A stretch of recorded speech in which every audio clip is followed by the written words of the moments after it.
6:36. Bueno, somos consecuentes en el seguimiento y yo diría también en el impulso. Como venezolanos tenemos ese interés común de cualquier camino, de cualquier forma, al diálogo y al entendimiento para el interés común de los venezolanos. Por eso tenemos una vez más acá y agradecemos que esté a esta hora tan elegante, con saco, con corbata, con traje, nada común. Alberto Suárez Ledo, psicólogo especializado en consultoría y capacitación organizacional en las áreas de negociación, comunicación y liderazgo, director general y socio fundador de Cambridge International Consulting, firma organizadora del workshop de negociación y persuasión y de liderazgo. Te mereces el piropo, Alberto, bienvenido. Muchas gracias. No, ustedes se merecen otro tanto, porque insistir con esto, yo suscribo eso que dices allí. Yo creo que hay pocos medios que le dedican tanta energía a este ángulo del análisis de esto que es tan importante para todos. Así que felicitaciones. Gracias, Alberto. Yo insisto que pasa el tiempo, entre comillas, muy rápido, y nos vamos acercando al 2024 y al 2025, donde hay citas electorales muy importantes. ¿Qué te pareció lo vivido en Colombia recientemente con ese gran encuentro, con tanta representación internacional a favor de que se retome el diálogo en México o donde sea? Lo celebro, como quiera que sea. Fíjate que aquí vamos a hablar de algunas cosas. Creo que alguna vez lo habíamos comentado en algún otro encuentro, querido Eduardo, que probablemente estas cosas que tenemos que decir sobre qué es negociar y qué significa negociar eficientemente, tal vez no tengan una muy buena publicidad. Y yo empiezo a hablar aquí y la gente lo que está, o a veces queremos escuchar una salida más drástica, inmediata, tenemos mucha rabia algunos, otros tenemos muchas cuentas pendientes, y alguien viene y dice, no, sin embargo hay que sentarse a negociar. Y muchas de las veces que afrontamos estos temas tan complejos, dijiste algo muy importante allí, que es por un interés común, Eduardo, por un interés común. Cuando hablamos de estas cosas, de sentarse a negociar en este mundo democrático con los mecanismos que tiene, encontramos ciertas resistencias. ¿En qué sentido? Y hace nada estuvimos en una conversación similar. Sí, pero yo no tengo por qué sentarme a negociar con gente en la que no creo, o yo creo que son unos delincuentes, o etcétera. Hay muchas cuentas pendientes.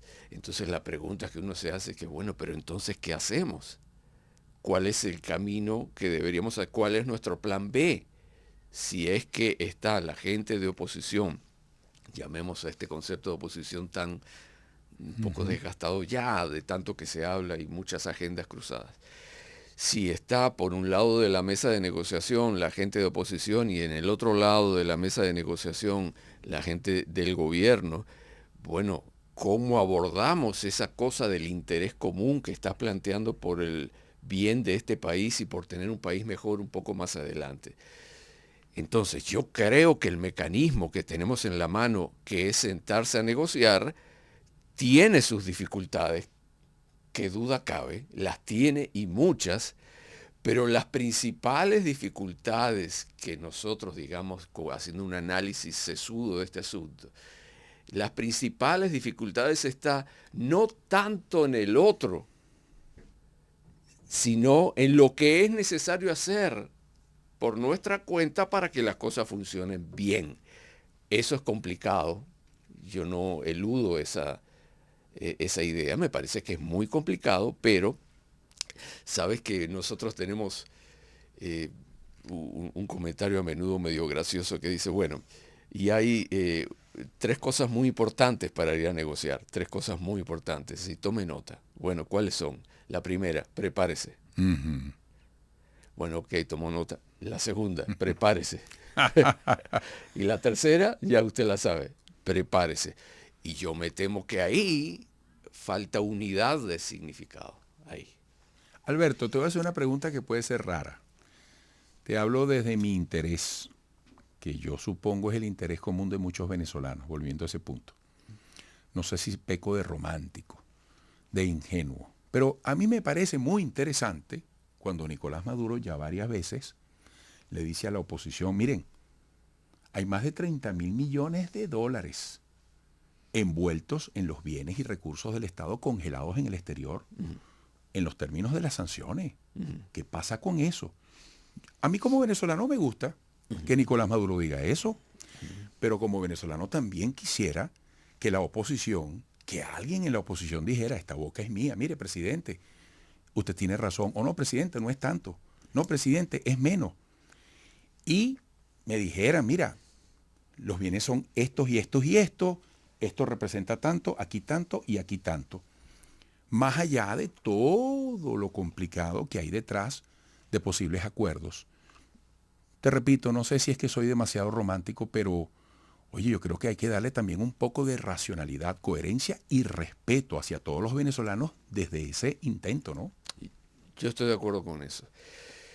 No creo que peques de romántico, no tengo en lo más mínimo una visión romántica de la negociación, aunque nosotros hablamos todo el tiempo de esto del ganar, ganar, y la gente empieza a pensar, sí, ganar, ganar, con esta gente tan complicado, eso no se puede. Bueno, no es una visión romántica, es un mecanismo de negociar para lograr cosas que no puedo lograr yo solo, no lo lograría por mi propia cuenta, sino con la competencia del otro, con la involucración del otro, de eso se trata. Ahora, eso que estás diciendo tiene que ver precisamente con la forma en que se aborda la negociación desde una de las partes. Si nos vamos a centrar, en este caso me estaba planteando del lado de la oposición, si vamos a plantear que la negociación es imposible porque esta gente es imposible, bueno, eso es un cuento de nunca acabar. Son como son. Ojalá nos toque negociar con gente encantadora. No siempre se da eso, ¿verdad? Ok, entonces, ¿cuál es mi problema como negociador? Entre tantos, ¿no? Pero montándome en esto que me estaba comentando. Bueno, es tener una comunicación clara, un propósito bien definido y bien contado. Ese tipo de asuntos son nuestros problemas. No que el otro se comporte mejor. Claro. El otro hará todo lo posible para que yo quede desequilibrado, ¿no es así? Claro. Ahora, si yo muerdo esos anzuelos, de ahí no vamos a salir porque esa es la victoria del otro, que yo finalmente vaya a negociar desequilibrado. Interesante. Es el punto en el que estamos. Todo el tiempo desequilibrados. ¿No? Mira, ¿y qué efecto va teniendo esto en la autoestima de la gente, en las expectativas de la gente? Mira lo que yo acabo de leer esta mañana, y yo lo digo, mira, franquicias del país reportan caída del 20% de las ventas en primeros meses del 2023. Es decir, los problemas en el país siguen su rumbo. Sí. De manera que aquí tenemos una simultaneidad de asuntos que resolver. Sí. Y yo insisto con esto. Pronto vienen elecciones muy importantes, como las que yo citaba hace poco, ¿no? Sí.